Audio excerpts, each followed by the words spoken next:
देखो ना ये रदरफोर्ड का अल्फा रेट स्कैटरिंग एक्सपेरिमेंट है, ठीक है ना। तो आप देख सकते हो इलेक्ट्रॉन प्रोटॉन कैसे रहते हैं, ठीक है ना, इलेक्ट्रॉन कैसे घूम रहे हैं।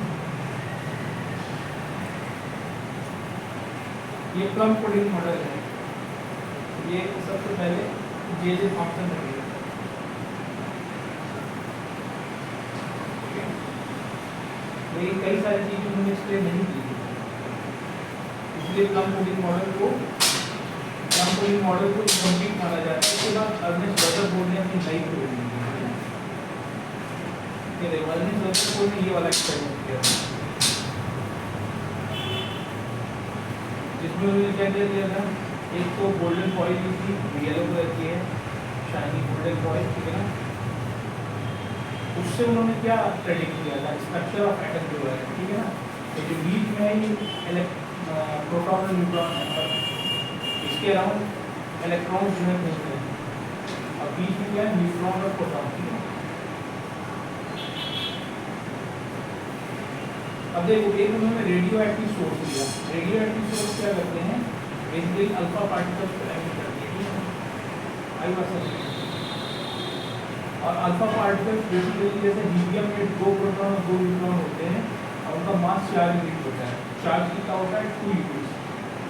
तो और अल्फा पार्टिकल्स में भी वही चार्ज होता है, 2 यूनिट चार्ज और मास 4 यूनिट। ये गोल्डन फॉइल है, गोल्डन फॉइल का काफी उन्होंने 3 यूनिट।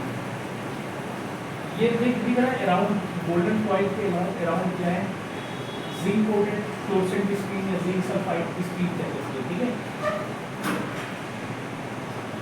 ये स्लिट है,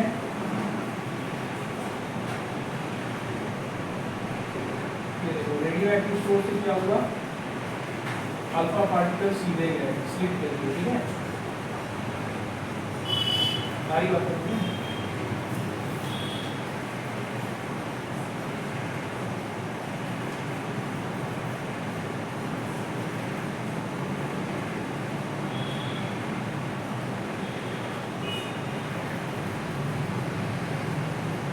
स्कैटर मतलब समझते हो क्या होता है, अल्फा पार्टिकल रेज जो होती है वो बेसिकली फैल रही है, क्या होती है, फैल रही है, कुछ सीधी जाएंगी, कुछ रिफ्लेक्ट होंगी, और कुछ क्या होंगी, रिबाउंड होंगी, ठीक है ना, जिसको कहते हैं स्कैटर। और जो जिंक कोटेड फ्लोरोसेंट स्क्रीन जो लगी हुई है जिंक सल्फाइड की, इससे देखो जब कभी भी अल्फा रेज टकराती है ना, तो थोड़ा सा स्पार्क मतलब एक रोशनी पैदा होती है, ठीक है ना। उससे हम डिटेक्ट कर सकते हैं कि अल्फा पार्टिकल्स कहाँ पर टकरा रही है, हल्का सा स्पार्क पैदा होता है।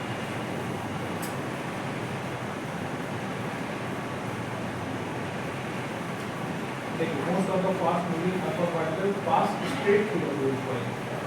ज्यादातर रेस क्या होंगी, स्ट्रेट पास हो रही है। अब थोड़ी सी रेस देखो क्या है, डिफ्लेक्ट हो रही है, ठीक है। Some of the alpha particles were deflected by the foil by the small electrons. Are you listening? The second observation. Third observation क्या है? 1 out of 12,000 मतलब 12,000 में से एक, मतलब बिल्कुल थोड़े अल्फा पार्टिकल्स क्या होते हैं, मतलब जिस वे में जा रही है उसी वे में लौट रही है, दिख रहा है, जैसे दिख रहा है वापस आते हुए, ये रिबाउंड कहते हैं। क्योंकि न्यूक्लियस से टकरा रही है, न्यूक्लियस के पास मास है, टकरा के वापस आ रही है। तो कंक्लूजन उनकी क्या था, ध्यान से देखना समझ में आया।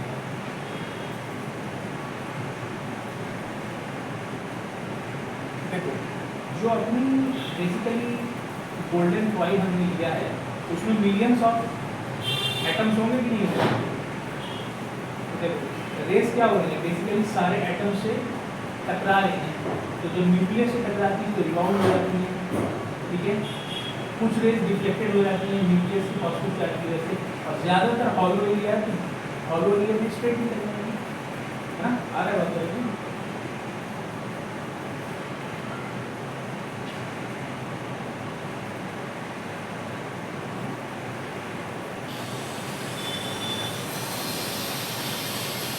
माय पॉइंट समझ क्या पा रहा है, गोल्डन कॉइन में मिलियंस ऑफ एटम्स है ना,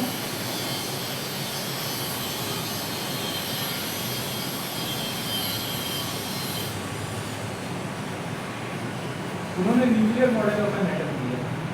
अच्छा, फीचर ऑफ मॉडल क्या निकला कंक्लूजन के तौर पे? उन्होंने सबसे पहली बात कही जो इलेक्ट्रॉन्स हैं वो न्यूक्लियस के अराउंड सर्कुलर पाथ में,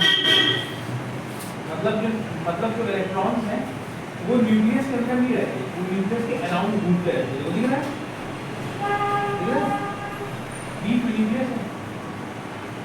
और सेकंड क्या चीज़ है, एक पॉजिटिवली चार्ज सेंटर है, ठीक है ना, एटम है, उसको अपन क्या कहते हैं, न्यूक्लियस। और size of the nucleus it is very small, ठीक है ना। अरे बात समझ में? ओके, वीडियो को लाइक करें और सब्सक्राइब करें। Thank you.